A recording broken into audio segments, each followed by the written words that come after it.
Pilates egy olyan tudatos, ízületkímélő mozgásrendszer, amely a mélyizmok erősítésén és a légzés összehangolásán keresztül teremti meg a test és a lélek egyensúlyát, miközben látványosan javítja a tartást és a hajlékonyságot. Megtanítjuk a vendégeket, a résztvevőket kapcsolódni a testükhöz, hogy tudják, hogy az adott gyakorlathoz, az adott feladathoz melyik izomcsoportjukat és hogyan használják. És ezek a tudatos mozdulatok nem feltétlenül izomépítésre alkalmasak, viszont az izmok erősítésére és formálására, illetve nyújtására annál inkább. És az alapja a Pilatesnek az egyik az a légzés, ami orron keresztül történik a belégzés, és szájon keresztül történik a kilégzés, illetve lehet ezért egyébként orron keresztül is kilélegezni, de hogy ennek van egy speciális légző technikája, tehát itt nem csak a testünkhöz kapcsolódunk, hanem a légzésünkhöz is, ezáltal az idegrendszerhez is. A másik alapja pedig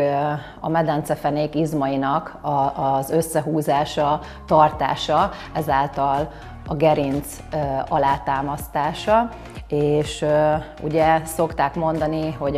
a köldököt befelé a gerinc irányába kell húzni, és hogy ebből az erőközpontból dolgozunk, tehát itt nagyon erősen fognak dolgozni a belső hasizmok, úgyhogy a Pilates az inkább ezeket a belső, mély és stabilizáló izmainkat dolgoztatja meg, nem pedig a felületes izmainkat, tehát ezért nem lesz egy testépítéshez hasonlatos nagyobb izomtömegünk, viszont formálni kiválóan tudjuk ezekkel a gyakorlatokkal az izmainkat. Ez azért is jó, mert a medencefenék izmainak a megerősítése az majd később időskorban is nagyon hasznos lesz.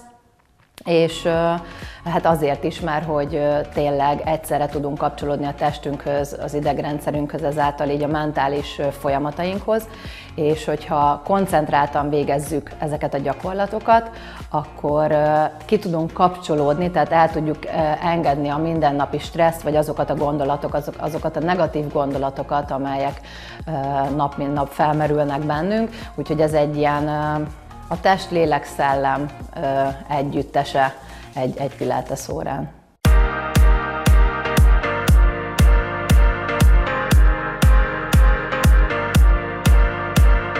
Először tanuljunk meg tudatosan dolgozni a testünkkel, és utána ehhez hozzákapcsolhatjuk az eszközöket.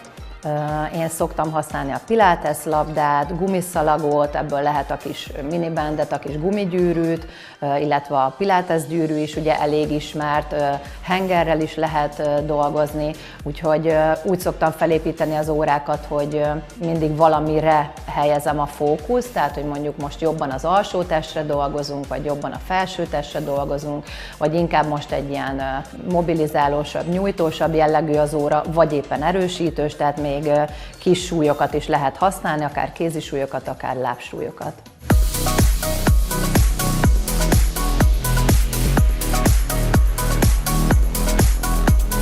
Én ugye inkább kiscsoportos órákkal foglalkozom, pont azért, hogy mindenkire egyénileg is tudjak odafigyelni, valamint én nem csinálom végig a gyakorlatokat, hanem van egy bemelegítés, amit együtt végzek a vendégekkel, és a bemelegítés után az óra fő részében én mindig bemutatom a gyakorlatot, és elmondom a helyes kivitelezést, és utána pedig megadok egy ismétlésszámot, amit mindenki személyre tud szabni, hogy 6, 8, 10, 12 ismétlést csinál-e belőle, és én közben pedig oda megyek és igazítom őket, tehát kijavítom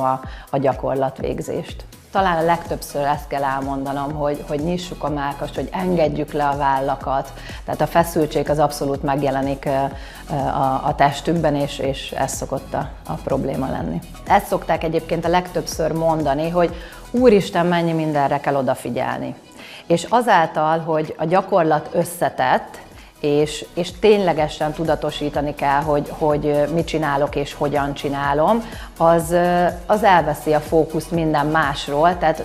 tudnak csak arra koncentrálni, ami ott a jelen pillanatban történik, és mint tudjuk, ha jelen pillanatban tudunk maradni, akkor ott béke és boldogság van, úgyhogy az óra végére, főleg a relaxációt követően egy kikönnyült, felfrissült, megnyugodott állapot.